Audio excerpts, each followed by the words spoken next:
Welcome back.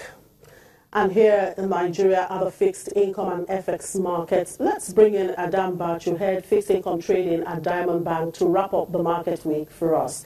Good afternoon, Ada. Thank you very much for coming on the show.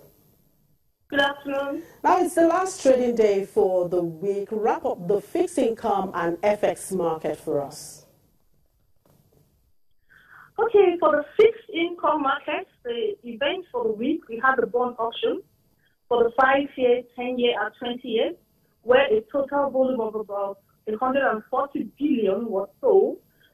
Was offered, and 99.25 billion was sold.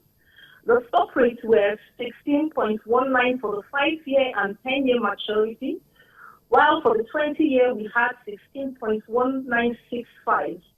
Well, comparing this to the last stock rate, it represented about 10 basis point drop from the last stock rate.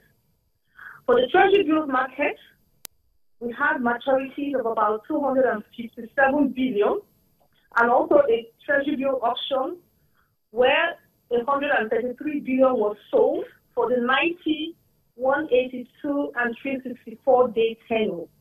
And the stock rates were 13.49 for the 90, 17.3 for the 182, and 18.64 for the 364-day. For the trading activities, both markets traded bearishly, and this was due to the liquidity crunch in the system and due to the consistent OMO issuance and FX sales by the central bank. Going to the FX market, well, it was quite interesting. The CBN was steady in its usual intervention in the interbank, SME, and invisible window, and we had rates hovering for about 305 at the interbank market and 360 levels at the SME and invisible window. The NAPEX window also traded very actively, as we saw investors coming into the window, and the market actually appreciated by 6.50 kobo, closing at 363 yesterday. On the power market, the market has been stable for about within 366 and 367 levels, and then you can see that we are beginning to have a convergence in rates in all the segments of the market due to increased and consistent supply of the FX in the market. So what is the outlook for both markets in the coming week?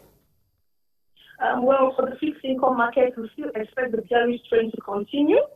And for the FX market, we see a bit of stability in the market. And both trend is attributed to the consistent and increased flow of FX by the central bank.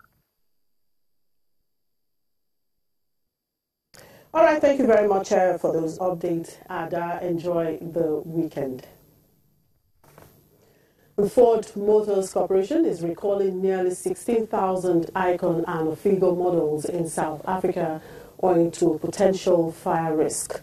The models were built between 2004 and 2012 in India. Earlier this year in South Africa, Ford recalled 4,500 Cougar SUVs following dozens of reports of the vehicles catching fire.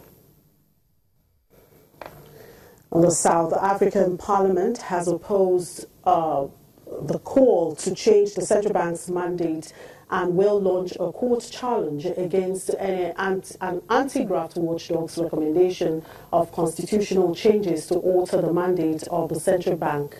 The Legislative Assembly joined the central bank and lender Barclays Africa in seeking a court review of Public Protector Busi Mbowane's proposal to change the central bank's primary mandate of maintaining currency and price stability to focus on economic growth. Mbowane made her proposal to a Pretoria News Conference on Monday, where she delivered her findings on an apartheid-era bailout of Barclays Africa Group. Her call threatens to further stain South Africa's image as an investor-friendly emerging market, coming less than a week after Mines Minister Musubenzi spooked investors by raising the minimum threshold for black ownership of mining companies to 30% from 26%.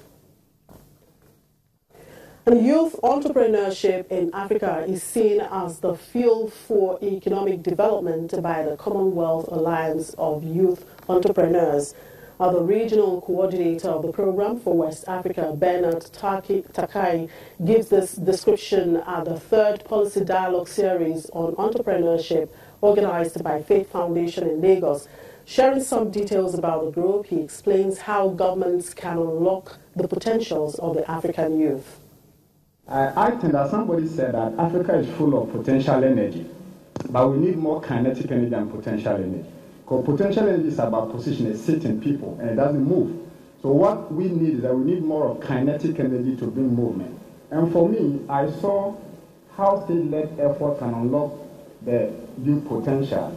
And it's about unlocking the kinetic energy in us. In fact, young entrepreneurs don't brood on problems, we don't brood on challenges. We are never people who wake up every morning to say that, hey, this is a challenge. We wake up to solve the challenges. Because if indeed we want to brood and have on the challenges, then we are employees. Because an employee who brood on the challenges and complain and complain and complain. But as a young entrepreneur, what we seek to do, I want to first speak as an entrepreneur before I go to Kenya. As a young entrepreneur, what you need to do, wake up every morning, your breakfast is challenge. Because the challenge you see is access to capital, access to market, and everything is challenges. So I am not here to brood on the challenges they are talking about, but to say that the challenges are there, and that's what makes us an entrepreneur. If the challenges are not there, then you are never an entrepreneur. So you are an entrepreneur because there is a challenge and you want to scale up and move beyond the challenges. What does Kaye do? Kaye is a baby body under Youth Division of the Economic Secretariat in UK. And what is it to do to promote entrepreneurship?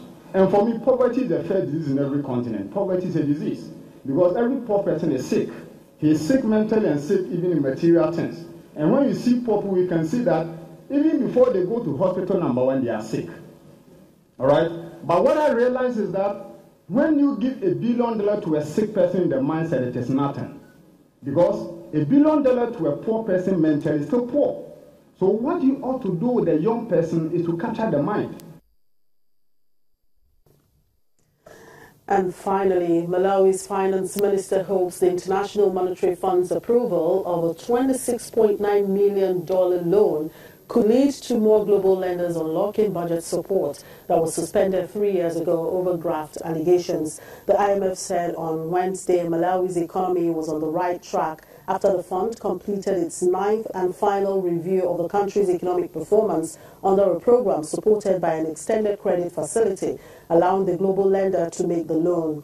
The loan brings total disbursements under the ECF arrangement signed in 2012 to about $191.4 million. And that's a wrap on the show for today and, of course, for the week. Thank you very much for watching. Enjoy the weekend.